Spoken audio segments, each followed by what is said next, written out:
My name is Gregory Hamilton, and this is the Highway to Heaven in 88 Steps. And today is day 58, and we just keep doing the same thing. We're applying our bricks. We envision our intentions, and we're asking ourselves, what is it that I want to do with my God given life? What is it that God wants me to do with my God given life? And we're seeing ourselves where we want to go in the future. We're not trying to stay stuck in our past, in our present. We're not going to go ahead and live in the future and in the clouds because we have an intention and we're focusing and we're manifesting everything right now in real time during our day, during our notebooks, through our control of our thoughts. Correct? Okay? So, but when we see ourselves in the future, we have to envision it now. This is what we're doing now. We're not sitting here daydreaming and hoping that something will manifest in our life, a lucky break, the winning lottery ticket, whatever the case may be. You have to actually visualize it, intention, manifest it, brick, so that it becomes a reality, so that you just automatically are baby stepping into that direction without you even realizing you're doing it on a day-to-day basis. You already see yourself there. And it's so important to see yourself there, not how others see you.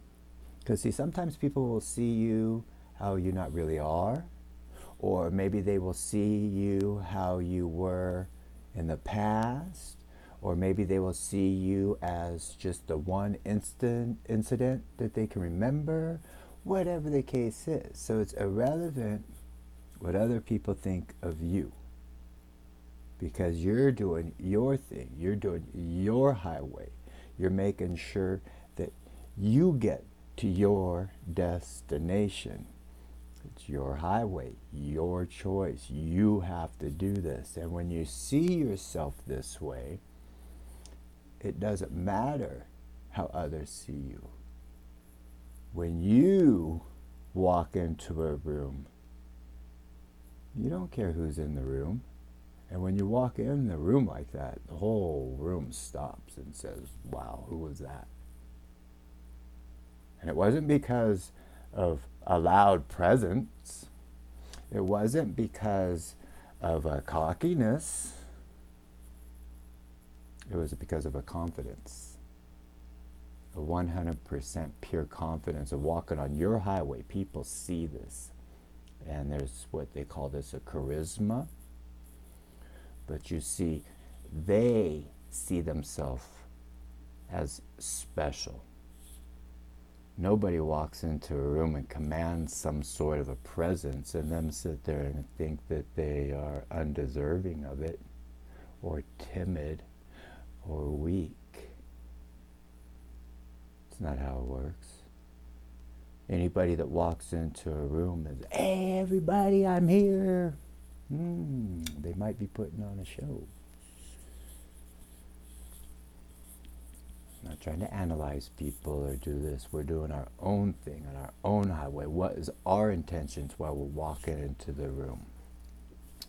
When we're going surfing, okay, when I go surfing with my friends, we have a great time. We get our boards and we go in the car, we drive, we walk down the beach, we talk about where we want to go, we see things, and then the second we get in the water, we both paddle out and we don't say a single word the rest of the time. We don't look at each other, we stay away from each other. There's no friends in the water. One wave, one surfer. I'm competing with him. Of course, we do all kinds of fun things. You work with them. Are they pushing me? Are they helping me? All kinds of things. But you have to have the confidence to be there by yourself. You're walking. Now, when we paddle out there, And when you go out there, we're watching and seeing who's surfing and who's in the lineup and who's out there when you're paddling out. Is there anybody good out there? Am I going to be able to walk into this lineup, this room, this group of surfers, and am I going to have to go in there and start screaming, hey, hey? Or am I just going to paddle straight up, go right up to the front of the line, and sit there and demand my presence be known? Because I'm going to catch the next wave. You have to earn it. Once that happens, people will see. Now, you have to now live up to your claim. When you walk into a room, how you're going to conduct yourself afterwards, the very next move. Do you stumble and trip and then everybody's like, ah? Or did you catch the wave and just nail it? And so you have to have the confidence knowing that you're just going to be able to do it. Mm-hmm. And the way you see yourself is absolutely so much more important than you can absolutely realize. When I first was in Hawaii and I'm walking down, I used to visualize surfing as a little kid and get the magazines, and I'd be surfing and then I'd see the magazines at night and I'd study them and I'd see these pictures of Hawaii. When I became an adult, I manifest and moved to Hawaii, and then I'm surfing these waves, and I didn't realize that, I'm living my dream as I'm living my dream.